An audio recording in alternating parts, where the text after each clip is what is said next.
तो यहाँ पर आप सीख रहे थे बिल्कुल शुरुआत से बेसिक इंग्लिश ग्रामर। तो बेसिक इंग्लिश ग्रामर की क्लास चल रही थी। तो इसमें जब भी आपको एक करेक्ट सेंटेंस को बोलना है इंग्लिश में या फिर बनाना है, किस प्रॉपर तरीके से स्ट्रक्चर के साथ, जो इंग्लिश का स्ट्रक्चर है उसके साथ एक सेंटेंस बनता है, तो यहाँ पर हमने शुरुआत की थी टेंसेस की। तो टेंसेस में भी आज जो आप सीखने वाले हैं प्रेजेंट परफेक्ट टेंस को सीखने वाले हैं, प्रेजेंट परफेक्ट टेंस को। इससे पहले हमने बाकी के जो पार्ट्स हैं वो कवर कर लिए थे। देखें टेंसेस में थोड़ा सा मैं आपको बता दूं यहाँ पर कि टेंस में तीनों पार्ट्स है, प्रेजेंट, पास्ट और फ्यूचर। अभी हम चल रहे हैं प्रेजेंट की तरफ। प्रेजेंट में हमने इसके 4 पार्ट्स होंगे। प्रेजेंट के 4 पार्ट्स कौन से होंगे? सभी के 4-4 पार्ट्स है, प्रेजेंट के भी, पास्ट के भी, फ्यूचर के भी। तो आप ऐसे याद कर सकते हैं, इनडेफिनिट, कॉन्टिन्यूस, परफेक्ट और परफेक्ट कॉन्टिन्यूस। इनके आगे आप टेंस का नाम लगा दें, जिस भी टेंस का नाम लगा देंगे वो टेंस का पार्ट बन जाएगा। किसके आगे? एक बार फिर से, इनडेफिनिट, कॉन्टिन्यूस, परफेक्ट और परफेक्ट कॉन्टिन्यूस टेंस। तो अभी हमने प्रेजेंट का जो इंडेफिनिट पार्ट है ना, यानी जिसको सिंपल प्रेजेंट टेंस बोलते हैं, कंप्लीट सीख लिया है। स्ट्रक्चर देख लिया, इसके जो भी फॉर्मूलेज है वो देख लिए हैं, इसकी पहचान देख ली है, किस तरीके से हम सेंटेंसेस बनाएंगे, चाहे वो नेगेटिव होंगे, क्या डू डज का इस्तेमाल है इसी टेंस में है, ठीक है। फिर हमने इसके बाद कॉन्टिन्यूस टेंस, प्रेजेंट का, किसका? प्रेजेंट का कॉन्टिन्यूस टेंस। अभी पास्ट की और फ्यूचर की बात नहीं कर रहे हैं। तो प्रेजेंट का कॉन्टिन्यूस टेंस क्या पहचान है? रहा है, रही है, इस तरीके से इसकी पहचान है। इज आर एम इसकी हेल्पिंग वर्ब है, क्योंकि हेल्पिंग वर्ब का आपको पता चलेगा ना, तो ही आप नेगेटिव बना पाएंगे, इंटरोगेटिव सेंटेंस बना पाएंगे, प्रश्न वाले वाक्य बना पाएंगे, नकारात्मक वाक्य बना पाएंगे। तो आज हम इसका तीसरा पार्ट जो है ना, परफेक्ट यानी कि प्रेजेंट परफेक्ट टेंस, उसको सीखने वाले हैं। अगर आपने इंडेफिनिट नहीं देखा है, ठीक है, वो नहीं आता है, तो बहुत सिंपल तरीके से यहाँ पर मैंने आपको बताया इसकी पहचान, इसका स्ट्रक्चर, तो वो देखें। फिर उसके बाद कॉन्टिन्यूस टेंस को कवर करें, उसके बाद परफेक्ट टेंस में आए प्रेजेंट के। चलिए, तो बहुत सिंपल वे से यहाँ पर मैं आपको बताती हूँ। सबसे पहले इसकी हिंदी में पहचान क्या है। अगर हिंदी में आप पहचानना चाहें प्रेजेंट परफेक्ट टेंस को, तो इस तरीके से पहचान सकते हैं। चुका है, चुकी है, चुके हैं आ जाए। जो हिंदी का सेंटेंस होगा ना, उसके लास्ट में चुका है, चुकी है या चुके हैं आ जाए, या फिर ली है, दी है, लिया है, दिया है, इस तरीके से आ जाए।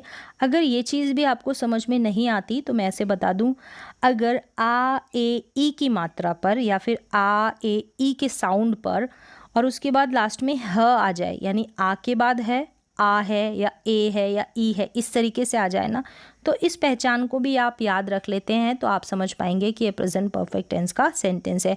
क्योंकि देखिए कहीं ना कहीं चुका है, ये आ के साउंड पे ख़त्म हो रहा है, चुकी है ये ई के साउंड पे ख़त्म हो रहा है, चुके हैं ये ए के साउंड पे ख़त्म हो रहा है, जैसे ली है ये ई के साउंड पे ख़त्म हो रही है। तो इस तरीके से आ, ह, आ का साउंड, आ के बाद ह, फिर ए का साउंड, ई का साउंड और इसके बाद में ह आ जाए, तो वो आप पहचान लेंगे कि ये प्रेजेंट परफेक्ट टेंस का सेंटेंस है। जैसे कि मैं खेल चुका हूँ, मैं पढ़ चुका हूँ, मैं खाना खा चुका हूँ, कोई भी काम आप कर चुके हैं, तो वहाँ पर आप प्रेजेंट परफेक्ट टेंस का यूज़ करेंगे।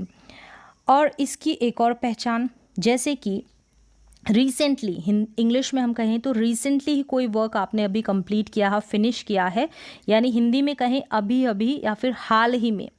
जैसे कि आप अभी अभी आप बैठे हैं और आपने कौन कौन से काम ख़त्म किए हैं, ख़त्म कर लिए हैं, ठीक है, वो सेंटेंसेस रिसेंटली ही जो वर्क आपने जो काम है वो फिनिश्ड किए हैं, उन सेंटेंसेस को आप प्रेजेंट परफेक्ट टेंस में बनाएंगे। तो ऐसे भी पहचान सकते हैं अगर हिंदी की पहचान ना भी देखे तो।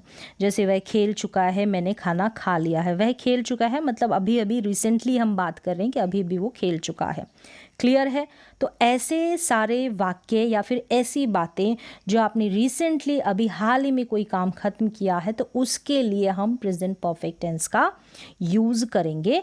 इस तरीके से समझे। फिर देखें कि एक चीज़ आपको हमेशा याद रखनी है, जो आपके एक्सपीरियंस है या फिर अनुभव है नहीं, इंग्लिश में एक्सपीरियंस, हिंदी में अनुभव है, या फिर आपके अचीवमेंट्स है, मतलब एक्सपीरियंस और अचीवमेंट्स यानी कि अनुभव, कोई भी आपने चीज़ अनुभव की है, कहीं पे जाना, घूमना फिरना, या फिर आपने कोई उपलब्धि हासिल की है, जैसे कि आपने जो भी अपनी डिग्रियां ली है उसको आप प्रेजेंट परफेक्ट टेंस में बताएंगे। मतलब आपने कुछ ग्रेजुएशन की है, जो भी आपने पढ़ाई की है, मैंने ये किया है, मैंने ये काम किया है, मैंने यहाँ पर 10 साल काम किया है, या फिर मैंने वहाँ पर काम किया है, जो भी आप बता रहे हैं, मैंने उस कंपनी में काम किया है, ऐसा कुछ बताते हैं तो वो भी आप प्रेजेंट परफेक्ट टेंस में ही बताएंगे। वो एक्सपीरियंस भी आप इसी में शेयर करेंगे, वो उपलब्धि भी आप इसी टेंस में शेयर करेंगे, इसी टेंस में आप बताएंगे ऐसी बातें भी। बस यहाँ पर एक चीज़ होनी चाहिए, नहीं होनी चाहिए कि नो पास्ट टाइम, यानी आप ऐसे नहीं बताएंगे कि 2010 में मैंने उस कंपनी में काम किया। आप सिर्फ ऐसा कहेंगे कि मैंने उस कंपनी में काम किया है, ऐसा एक्सपीरियंस आपने बताया कि मैंने उसमें काम किया है। अब कब किया, अगर पास्ट टाइम आप इंक्लूड कर देंगे तो वो पास्ट में चला जाएगा, तो पास्ट टाइम आपको इंक्लूड बिल्कुल नहीं करना है। तो एक्सपीरियंस आप इसमें गिनवाएंगे, अचीवमेंट्स आप इसमें बताएंगे, और रिसेंटली जो भी वर्क आपने फिनिश्ड किए हैं वो आप इसमें बताएंगे। ये 3 बातें आप प्रेजेंट परफेक्ट टेंस में बोलने वाले हैं, पढ़ने वाले हैं, लिखने वाले हैं, ये आपको ध्यान रखना है। चलिए यहाँ तक क्लियर हो गया इसकी जो पहचान है बेसिक। 3 चीज़ें आप इसमें शेयर करते हैं प्रेजेंट परफेक्ट टेंस में। अब यहाँ पर देखें, हेल्पिंग वर्ब का बहुत बड़ा रोल है, तो हैज़ हैव इसकी हेल्पिंग वर्ब है, क्योंकि हेल्पिंग वर्ब का आपको पता होगा तभी ये तो आप नेगेटिव बनाएंगे, तभी तो आप क्या करेंगे, पॉजिटिव सेंटेंस में इसमें हेल्पिंग वर्ब में बनेंगे, और इंटरोगेटिव बनाएंगे तभी हेल्पिंग वर्ब का रोल होगा। ठीक है, अब यहाँ पर देखें, हैज़ और हैव पता चल गया हेल्पिंग वर्ब है, लेकिन इसके बाद हैज़ का इस्तेमाल और हैव का इस्तेमाल हम सभी सब्जेक्ट के साथ तो नहीं करते ना। अगर सब्जेक्ट ही शी यानी लड़के के लिए ही, लड़की के लिए शी, इट हो गया नॉन लिविंग थिंग्स के लिए, जानवरों के लिए, और जितने भी सिंगुलर सब्जेक्ट है, राम, सीता, गीता, पेन, पेंसिल, कुछ भी हो सकता है, तो वहाँ पर हम क्या करेंगे, हैज़ का यूज़ करेंगे singular subject he she it के साथ। अगर सब्जेक्ट आई हो गया, वी, यू, दे, आई का मतलब मैं, वी का मतलब हम, यू का मतलब तुम या आप, दे का मतलब वे, प्लूरल सब्जेक्ट, ठीक है, दे का मतलब वे, तो प्लूरल सब्जेक्ट होंगे जितने भी, उनके साथ आप हैव का यूज़ करेंगे। इस चीज़ को आप अपने दिमाग में बैठा लें या फिर याद कर लें, यानी he has, she has, it has, Ram has, I have, we have, you have, they have, Ram and Sita have. इस तरीके से प्लूरल हो गया ना, राम एंड सीता 2 नाम हो गए, तो वहाँ पर भी हम हैव का यूज़ करेंगे। तो ये हेल्पिंग वर्ब है। हैज़ हैव का यूज़ यहाँ पर आपने सीख लिया कि कौन से सब्जेक्ट के साथ करेंगे। अब इसका जो मेन स्ट्रक्चर है, मेन फॉर्मूला है, आप इसको याद कर लें। क्या है, इसको याद हो जाएगा ये आपको, उसके बाद आप इंटरोगेटिव भी बना पाएंगे, नेगेटिव भी बना पाएंगे। देखिए, सब्जेक्ट आएगा, सब्जेक्ट के तुरंत बाद आपको हैज़ और हैव ऐड करना है सब्जेक्ट के अकॉर्डिंग। ठीक है, अगर सब्जेक्ट ही है तो हैज़ यूज़ करेंगे, और अगर सब्जेक्ट आई है तो हैव यूज़ करेंगे, जैसे यहाँ पर मैंने बताया है। फिर इसके बाद अब जितने भी परफेक्ट टेंस है ना, तीनों के, चाहे प्रेजेंट का हो, पास्ट का हो या फिर फ्यूचर का हो, तो वहाँ पर हम वर्ब की थर्ड फॉर्म का यूज़ करेंगे, ये आपको याद रखना है। फिर लास्ट में ऑब्जेक्ट, जो भी काम किया जाता है जिस पर, वो आपको मेंशन कर देना है। अब देखिए, अब नेगेटिव कैसे बनेगा, आपने देख लिया कि सब्जेक्ट के तुरंत बाद हमको, सब्जेक्ट मतलब कर्ता, जो भी काम को करने वाला है, हैज़ हैव लगाना है सब्जेक्ट के अकॉर्डिंग, फिर वर्ब की थर्ड फॉर्म, फिर जो भी वर्ब की थर्ड फॉर्म के बाद जो भी बचा कुचा ऑब्जेक्ट में आपको रख देना है। नेगेटिव बनाने के लिए कुछ नहीं करना आपको, हैज़ हैव के तुरंत बाद आपको नॉट ऐड कर देना है, जैसे यहाँ पर लिखा है, ये नेगेटिव बन गया। हैज़ हैव सब्जेक्ट और वर्ब की 3, ये तो नेगेटिव हो गया। देखें यहाँ पर क्या करना आपको, हैज़ हैव के बाद आपको नॉट लगा देना है, क्लियर है, नेगेटिव। अब ये जो है ना स्ट्रक्चर, ये है इंटरोगेटिव का। इंटरोगेटिव में आपको ध्यान रखना है, 2 तरीके से मैंने आपको बताए थे इंटरोगेटिव में, प्रीवियस जो क्लास थी, पिछली जो बेसिक ग्रामर की क्लास थी उसमें, कि इंटरोगेटिव एक तो हेल्पिंग वर्ब से बनते हैं, ठीक है, एक WH फैमिली से बनते हैं, तो 2 तरीके से आप बनाएंगे। तो ये आपको ध्यान रखना है हमेशा, हेल्पिंग वर्ब से जो बनेंगे ना, वो हिंदी में शुरू होंगे क्या से, क्या तुमने ऐसे किया है, क्या तुम वहाँ गए हो, क्या तुमने खाना खाया है, इस तरीके से क्या क्या क्या ऐसे शुरू होंगे, ठीक है, हेल्पिंग वर्ब वाले। अब जिस टेंस की बात हो रही है उसको पहचानना है, और उसकी हेल्पिंग वर्ब को आपको आगे रखना है सब्जेक्ट के अकॉर्डिंग।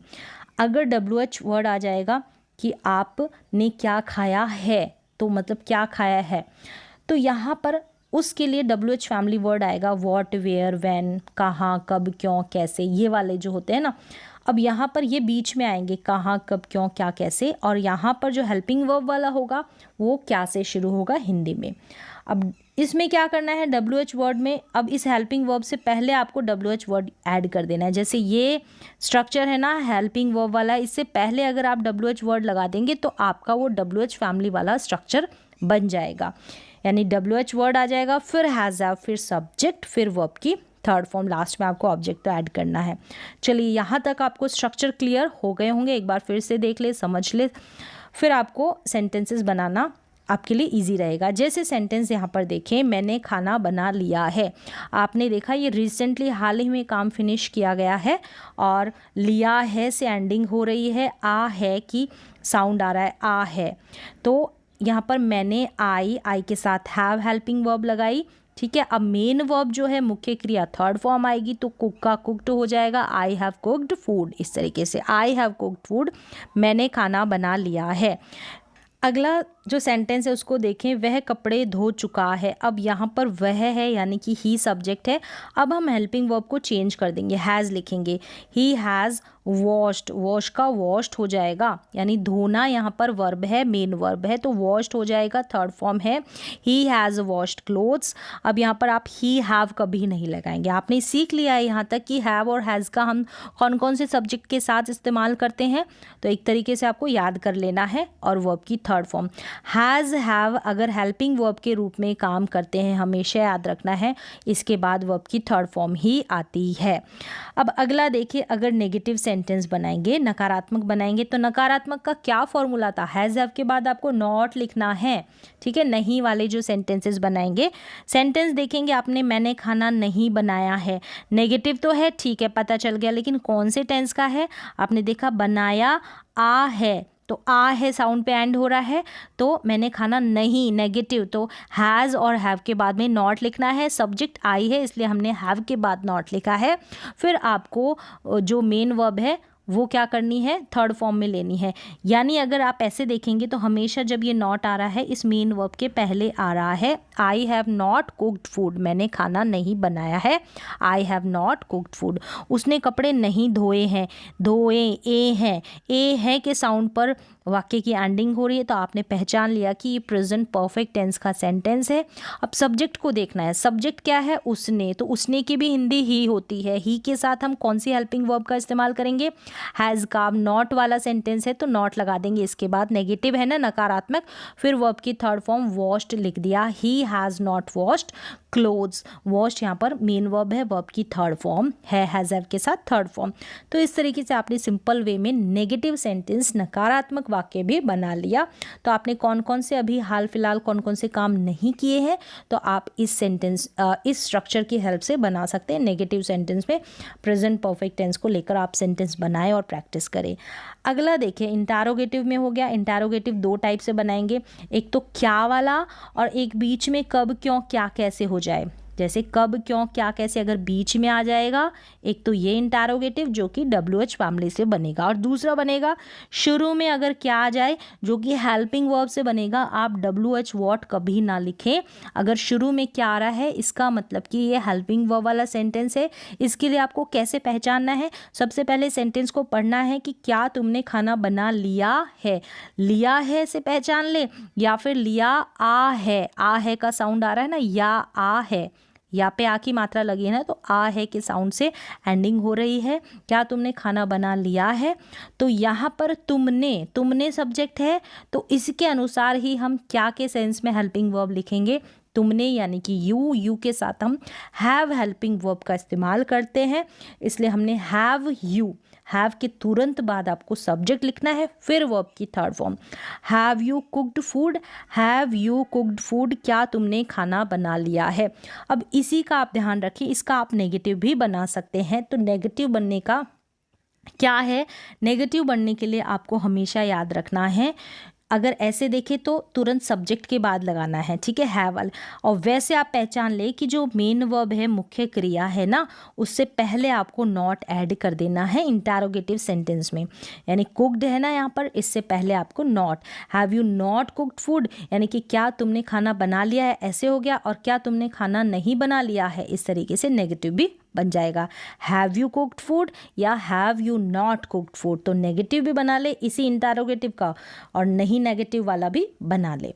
अब अगला देखें, अब WH वर्ड वाला तो कब, क्यों, कैसे, क्या, कैसे, मैंने कहा बीच में आ जाएगा, व्हाट, वेयर, व्हेन, ये सब। लेकिन इसकी जो इंग्लिश होगी, इसकी जो अंग्रेजी होगी, वो स्टार्टिंग में लिखेंगे, यानी वाई आ जाएगा, क्यों के लिए वाई। इसके बाद पहले तो आपने सेंटेंस को पढ़ा, तुमने खाना क्यों बनाया है, आ है, बनाया है, यानी कोई काम किया है, इस पे एंडिंग हो रही है, तो आपने समझ लिया ये प्रेजेंट का परफेक्ट टेंस है। परफेक्ट है लेकिन प्रेजेंट का, क्योंकि है ना लास्ट में। अगर था, थे, थी होता तो वो पास्ट का हो जाता। अब आपने देखना है कि क्यों को आपने इंग्लिश में लिखा वाई, क्यों को आपने इंग्लिश में लिखा वाई। तो यहाँ सबसे पहले आपको WH वर्ड्स होते हैं ना, व्हाट, वेयर, व्हेन, इनका जो बेसिक जो मीन है ना हिंदी में, वेयर मतलब कहाँ, वाई मतलब क्यों, वेयर तो ये सब आना चाहिए, ठीक है। ये हाउ मैनी का, हाउ मैनी कितने, हाउ मच कितना, इस तरीके से कितना, कितनी, ये सब आपको हिंदी में इनका सेंस आना चाहिए। उसके बाद आपको WH बनाना इजी रहेगा। इससे आप सवाल जवाब कर सकते हैं, सामने वाले से प्रश्न पूछ सकते हैं, खुद से कोई क्वेश्चन क्रिएट कर सकते हैं। अब देखा वाई है, फिर अब यहाँ पर हैज़ आएगा या हैव आएगा, यानी WH फैमिली के तुरंत बाद आपको हेल्पिंग वर्ब मेंशन करनी है, हेल्पिंग वर्ब आपको लिखनी है। तो देखा आपने, सब्जेक्ट तुमने है यानी कि यू है, तो हम क्या करेंगे, हैव को लिखेंगे। वाई हैव यू, यू के बाद में मेन वर्ब की third form, why have you cooked food, why have you cooked food, तुमने खाना क्यों बनाया है। अब इसी को अगर आप नेगेटिव बनाते हैं तो यहाँ कुक्ड से पहले आपको नॉट लगा देना है, यानी यू के तुरंत बाद, why have you not cooked food. अगर आप हैव और हैज़ की शॉर्ट फॉर्म लेते हैं तो हैवेंट और हैजेंट बन जाती है, हैवेंट और हैजेंट, तो वो साथ में ही नॉट लग जाता है, ठीक है, साथ में ही नॉट लग जाता है, हैवेंट और हैजेंट, यानी नॉट साथ में लग कर आ रहा है। तो इस तरीके से भी why haven't you cooked food, अगर नेगेटिव ऐसे बनाते तो ऐसे बन जाएगा हैवेंट, यानी नॉट इस हैवेंट के साथ ही हैव के साथ ही चिपक गया है, हैवेंट यानी शॉर्ट रूप। चलिए यहाँ तक समझ में आ गया होगा। तो आपने प्रेजेंट परफेक्ट टेंस सीख लिया होगा। 3 चीज़ें आपको हमेशा याद रखनी है। हिंदी में अगर पहचान देखते हैं तो चुका है, चुकी है, चुके हैं, लिया है, ली है, दी है, या फिर आ, ए की साउंड के बाद आपको ह दिख जाए, आ है, ई है या ए है, इस तरीके से आप पहचान लेंगे। और 3 चीज़ें अगर ऐसे याद रखें, ये तो हिंदी की पहचान होगी। रिसेंटली हाल ही में जो काम आपने फिनिश्ड किए हैं उसको आप प्रेजेंट परफेक्ट टेंस में बताएंगे। दूसरी चीज़, आपने कोई चीज़ का एक्सपीरियंस किया, अनुभव किया है, पास्ट टाइम को मेंशन नहीं करना है, मतलब बीते हुए समय को आपको इसके अंदर नहीं लगाना है कि मैंने ग्रेजुएशन की लेकिन 2010 में की, तो वो 2010 आपको नहीं लगाना है, बस ग्रेजुएशन की है ऐसा बताना है कि ये मैंने पढ़ाई की है, तो आप प्रेजेंट परफेक्ट टेंस में बताएं। अगर आप पास्ट टाइम ऐड करते हैं तो वो पास्ट में चला जाएगा, उसको आप इसमें बिल्कुल ना रखें। तो हाल ही में किए गए काम, एक्सपीरियंस, अनुभव आप इसमें बताएंगे, और जो भी अचीवमेंट्स आपने लिए हैं ना, जो भी उपलब्धियां आपने हासिल की है, वो भी आप प्रेजेंट परफेक्ट टेंस में बताएंगे। बस ये 3 चीज़ों का आपको ध्यान रखना है। तो उम्मीद है कि ये टेंस आपको क्लियरली समझ में आया होगा। तो आज की बेसिक इंग्लिश ग्रामर क्लास में बस इतना ही। नेक्स्ट इसके अगला पार्ट देखेंगे, इससे अगला वाला जो पार्ट है उसको देखेंगे।